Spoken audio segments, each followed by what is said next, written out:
Hello friends, welcome to Kavita Medicos Education. This is part second of asthma disease condition. So in part first of asthma or asthma, we have read about the definition of asthma, types of asthma, causes and risk factor and pathophysiology.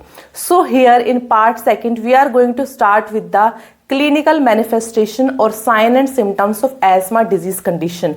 So we all know that asthma is a disease condition in which there is an inflammation in the small bronchi and bronchus. Okay, so here in asthma disease condition there is an inflammation, bronchospasm and bronchoconstriction in the small air passages. Okay, so due to this inflammation and bronchoconstriction, the airway become very narrow, or there is a constriction in the air passage. Now the air will not able to enter in this narrow passage. Okay, there will be difficulty for the air to pass through these narrow passages. So we will read all signs and symptoms which the patient gets suffered through asthma disease condition. So first we have wheezing. So there will be high pitched whistling sound will come out from the patient lungs when the patient will inhale or exhale the air out. Okay, mostly in the exhalation process we will heard the whistling sound coming from the patient lungs. Okay, so why there is a whistling sound coming from the patient lungs? Due to the narrow or constricted air passage. Okay, and when there will be silent chest asthma. So silent chest asthma means when there will be no whistling sound will come from the patient lungs. It means the asthma is in very life-threatening condition. It means the asthma have gone in a worst condition if there will no whistling sound will come from the patient lungs. Next we have cough. So patient can have persistent or can have recurrent cough. Okay, and this cough can be in a dry form or can be in a mucus form also. Okay, so sometimes the patient have a persistent cough while he will do any physical activity or while the patient is in sleep. Okay, and this cough may be in a recurrent or in a episodic form also. Next we have shortness of breath. Here the patient have difficulty in breathing or dyspnea condition because the airway become very narrow. There is a constriction in the airway, so the patient will feel shortness of breath condition. Okay, there will be difficulty in breathing. Next we have chest tightness. So there is a sensation of heaviness or chest tightness in the patient. Patient will feel that someone have put a heavy weight on his chest. Why there is chest tightness? Due to the bronchospasm and bronchoconstriction, the patient have a sensation of like there is a heavy weight in the chest or there is a tightness in the chest. Next we have cyanosis. So there will be bluish discoloration of face, fingernails and lips. So there is a cyanosis condition because the oxygen is reaching less in the blood. Okay, as the patient is not able to inhale properly, that's why there will be hypoxemia condition will generate in the patient's blood. Okay, so due to this hypoxemia condition there will be cyanosis or there will be bluish discoloration which is seen through the lips, face and fingernails of the patient. Next we have tachypnea. So patient will have a fast breathing rate as more than normal condition. So what is the normal breathing rate?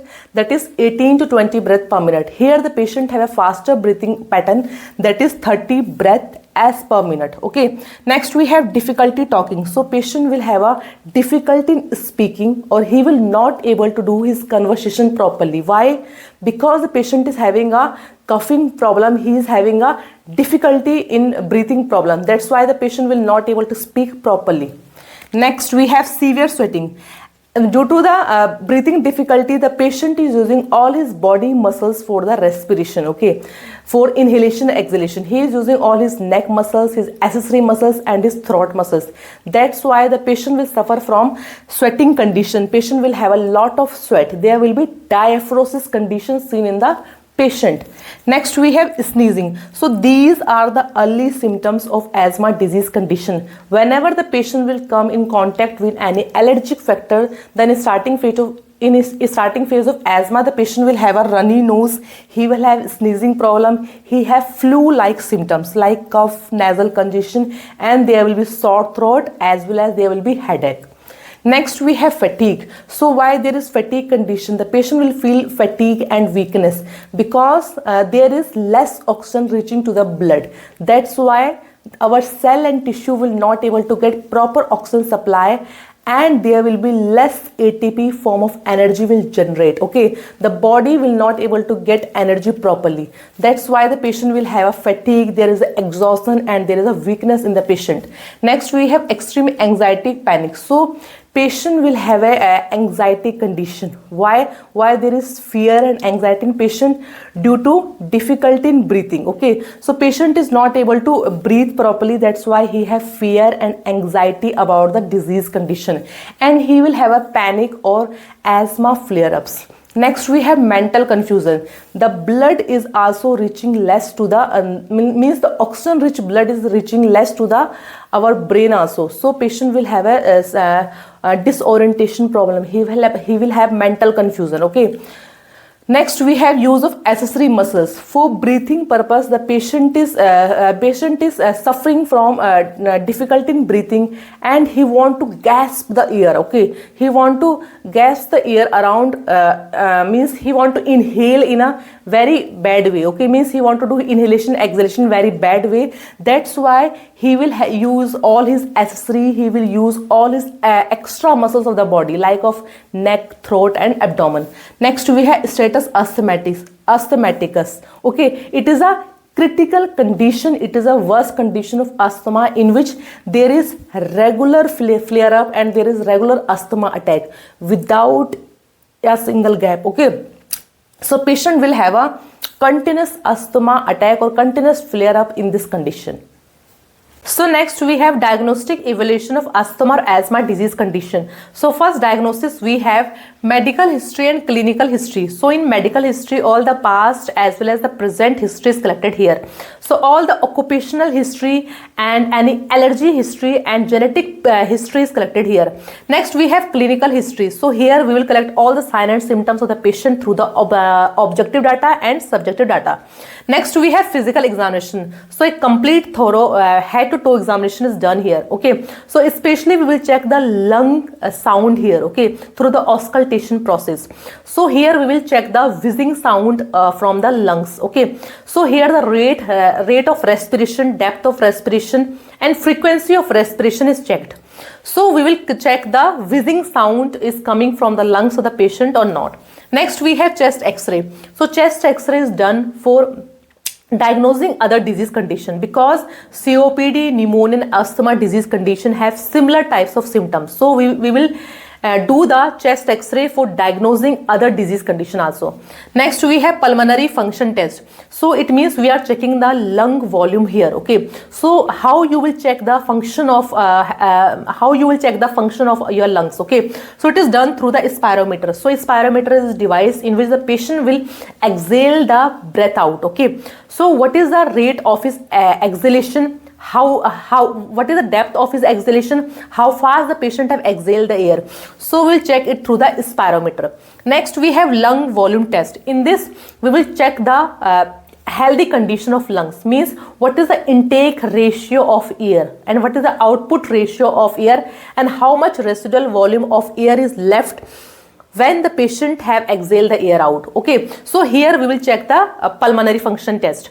Next, we have pulse oximeter. So it is a non-invasive test in which a small device is inserted into the finger of the patient and into the earlobe of the patient. So through the pulse oximeter, we can check the saturation of oxygen level in the blood of the patient, and through pulse oximeter we can also check other vital signs like BP, pulse, temperature also.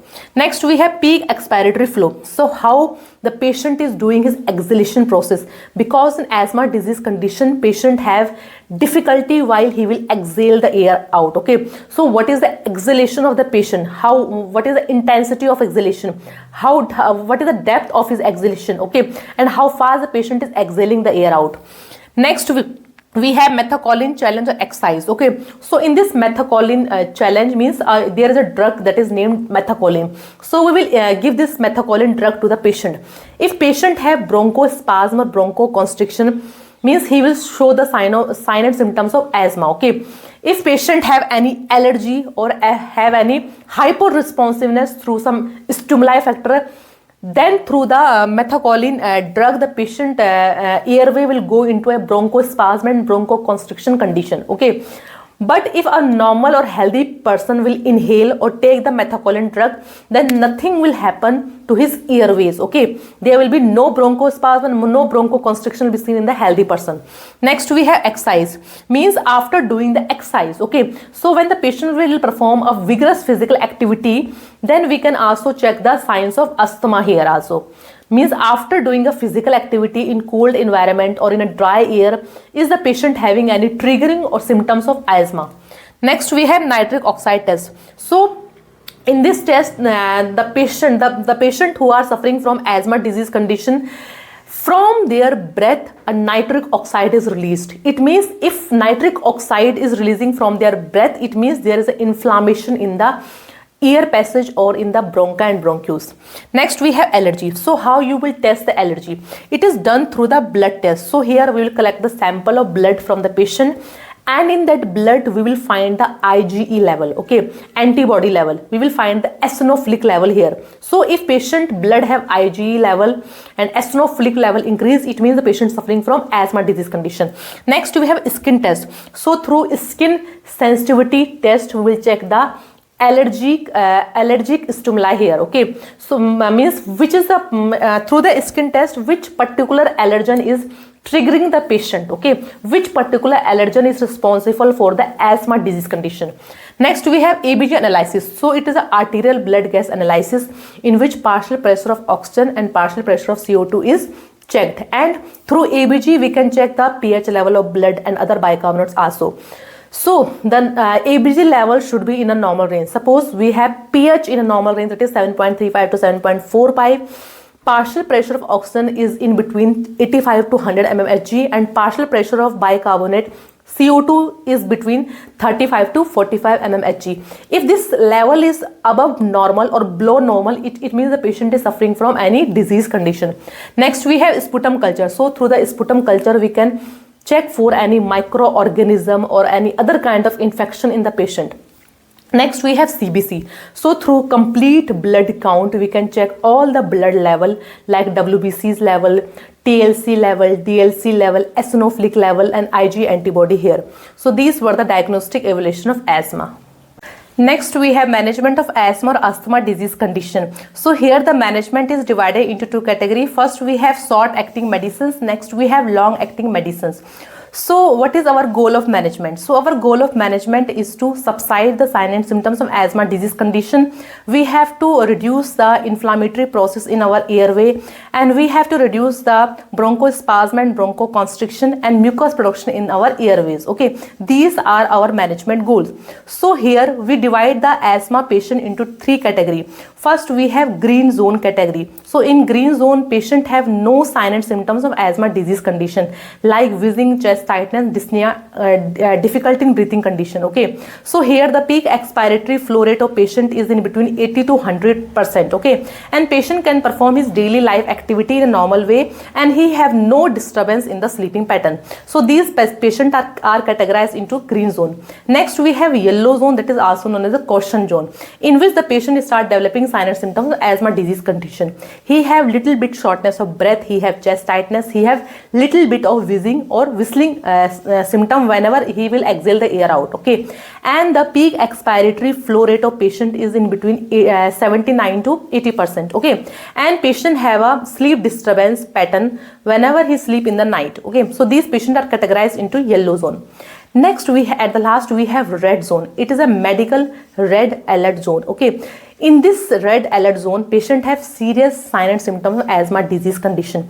Patient have a very severe wheezing sound, patient have severe dyspnea condition. Even the patient is not able to speak properly and he is not able to walk properly. Okay, and the peak expiratory flow of patient is below 50%. It is a medical emergency. it is a medical emergency condition. Okay, so red zone is a severe asthma patient. Okay, severe asthma condition. Okay, so red zone is a highly alert zone. So according to the zone of patient, we will give treatment to the patient. So here we have medicine like short term reliever medication.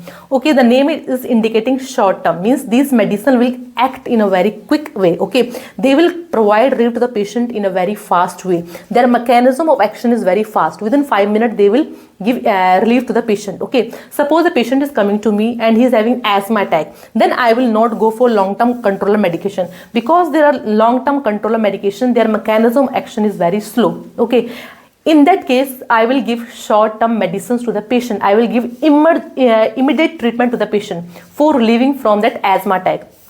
So these medicines, their action is very quick, within 5 minutes, but they will provide relief to the patient for a short duration only, like for only 4 to 5 hours only. Okay, so here we have medicinal like short acting beta 2 agonist. Agonist means they are working with beta 2 receptors. So what is the work of beta 2 receptors? So beta 2 receptor help in widening and dilating our bronchi and bronchioles. Okay, so beta 2 receptor help in the dilation of our air passages. Okay, so they are helping, they are beta 2 agonist, means they are helping beta 2 receptor in the dilation of our bronchi and bronchioles. Okay, it means they are stopping bronchospasm and bronchoconstriction in our airways. We have albuterol and levobuterol here. Next we have anticholinergic drugs. So anticholinergic drugs are also known as anti-muscarine drugs.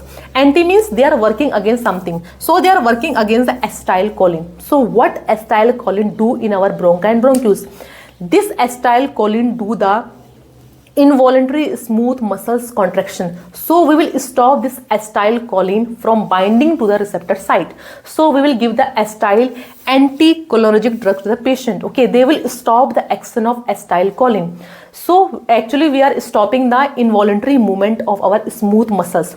If smooth muscles will not do any involuntary movement, then what will happen? There will be no bronchoconstriction and no bronchospasm will happen in our airways. Okay, we have drug like ipratropium bromide. Next we have corticosteroids. So corticosteroids are also known as anti-inflammatory drugs. Okay, they are suppressing the hypersensitivity reaction of our body. Okay, they are also known as corticosteroids or anti-inflammatory drugs. They are suppressing the hypersensitivity reaction of our body. We can give corticosteroid through the oral route and through the intravenous route also. Here I have given the example of oral route. We have like prednisone and methylprednisolone. Basically the asthma drugs we give through the meter dose inhaler, through the pump and through the nebulizer form also. Next we come to the long-term controller medication. As the name is indicating long-term, means patient will take this medicine for lifelong or for a long period. Okay, their mechanism of action is very slow. Okay, they will work in a very slow way, but they will give relief to the patient for long period, means they will provide relief for at least 12 to 24 hours. Okay, that's why they are known as long-term controller medication. If patient is not having an asthma attack and he's coming to you and you have diagnosed the asthma disease in patient, then you can go for long-term control medication to the patient according to his zone. Okay, so doses you have to give according to the patient zone, that how much dose you will give in long-term controller medication. So first we have long-acting beta 2 agonist. Again we have beta 2 agonist, but that is in long-term form, means their mechanism of action is very slow, but they will provide relief for long period like for 12 to 24 hours and more than that. We have example salmeterol and formoterol here.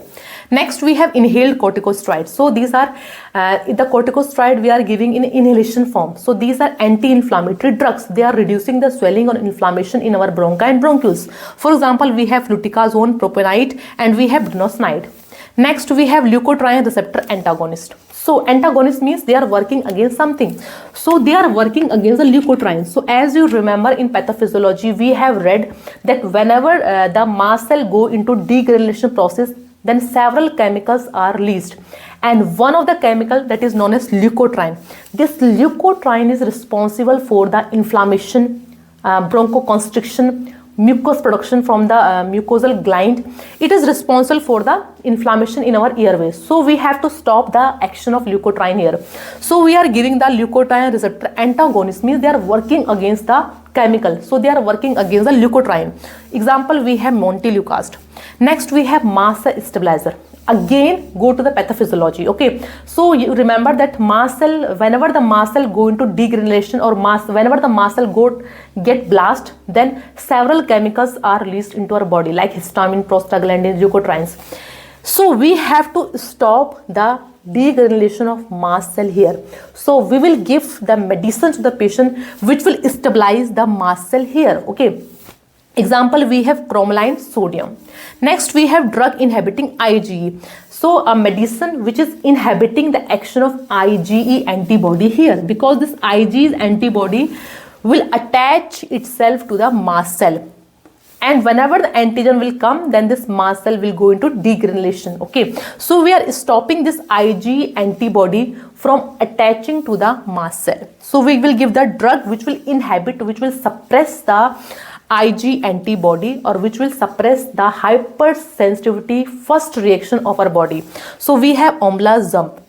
If suppose patient have no relief in sign and symptoms of asthma disease condition, then at the last we have an option that is known as bronchial thermoplasty. Okay, suppose patient is having no relief in sign and symptoms of asthma disease condition through these medicines. Okay, it is a very means rare condition. Okay, it's a very rare condition and patient have no effect through the medicines. Okay, so at the last we go for thermoplasty. So thermoplasty is a minimally invasive procedure in which a flexible guide wire is inserted into the lungs of patient through the oral and through the nose. Okay, so through that guide wire a flexible catheter is attached, and through that catheter we will give the thermal energy into our bronchi and bronchus. Okay, so this thermal energy is basically a heat form of energy. Now this thermal energy will reduce the inflammation. Okay, it will reduce the swelling and inflammation into our bronchi and bronchus. When this swelling in the smooth muscles and in the airway will reduce, then our bronchi and bronchus will be in a thin form. Okay, and they will not go into bronchoconstriction and bronchospasm form. Okay, and patient will have no attack of asthma disease condition, but it is a last choice. Okay, when no medicine work, then we go for bronchial thermoplasty here. So these were the management of asthma. So next we have nursing management for asthma or asthma disease condition. So what are the general management for asthma patient? So first we have monitor respiratory rate, depth and effort. Okay, so always measure the vital sign of the patient, and especially you have to measure the respiratory rate and depth and effort of respiration. Okay, so always maintain the patent airway of the patient, and you can also check for other signs of respiratory distress, like if patient is having any wheezing or difficulty in breathing, or is there any chest tightness. Okay, so always measure the respiratory condition of the patient. Next we have assess oxygen saturation. Okay, so you have to maintain or do the assessment of saturation level of the patient through the pulse oximeter. If there is a decrease in the saturation level of patient, then you can provide the additional or supplemental oxygen to the patient from the outside, like you can give the oxygen mask or nasal cannula. Next we have place the patient high fovea position for lung expansion. Okay, so always provide comfortable position to the patient, like you can give the high fovea position or upright position to the patient for complete expansion of the lungs. Next we have reduce exposure to allergens. Okay, so teach the patient to remain away from the allergic factor, like if there is any dust particle, if there is pollen grain, cold weather, stress condition, emotion condition, any food which is causing allergy. Okay, so teach the patient about to remain away from the allergic factor. Okay, and you can also teach the patient to quit smoking and tobacco, either it is primary smoker or patient is having a second hand smoking. Okay, so teach the patient to quit the smoking. Next we have assess the patient to peak flow meter. Okay, so measure the expiratory rate or peak flow of the patient, and you can teach the patient how to use the inhaler. Okay, how to use the asthma pump or meter dose inhaler. What is the correct way of using the meter dose inhaler? Next we have encourage in deep breathing and coughing exercise. Okay, so teach the patient and encourage the patient how to do the deep breathing exercise, like we have diaphragmatic breathing technique, like we have pursed lip breathing, okay, and teach the patient how to do the coughing exercise, okay, so it will be easy for the patient to release the cough easily. Next, we have encourage adequate fluid intake, so maintain a hydration in the patient body, okay, so always tell the patient to take an oral lukewarm water, because this water, or if the patient body is hydrated, then it will be easy for the bulgum or phlegm to get expectorate out from the lungs, okay. This hydrated or fluid will make the bulgum to get thin, okay, and it will be easy for the patient to expel it out. Next, we have administer medication. So administer the medication of the patient in a correct way, okay. If doctor have prescribed the medicine to the patient, like beta blockers, corticosteroids, or any other medicine, then you have to give the medication in a right time and in a right dose. Next, we have maintain healthy weight. So always maintain a healthy weight, okay, because obese people, the people who are suffering from obesity, they are more prone, or they are more risk to asthma disease condition. Next, we have practice relaxation technique like yoga. So teach the patient to do the yoga, to do a little bit of exercise, and to do the meditation technique, because this meditation will help you in removing stress and anxiety. Next, we have influenza pneumococcal vaccine to prevent respiratory infection, okay. So it's important to take influenza and pneumococcal vaccine, okay, to remain away from the respiratory disease, especially for the children's. Next, we have monitor for complications. So always monitor, always assess the complication of asthma. Like there are many complications of asthma, like there is respiratory failure, respiratory distress, there is pneumothorax, there is atelectasis, okay. So there are many complications of asthma disease condition. To always measure or always see the patient and always assess the complication of asthma disease condition. So these were the nursing management or general management of asthma disease condition. Friends, if you like my videos, so please like, share and subscribe for more new updates. Thank you so much for watching my video.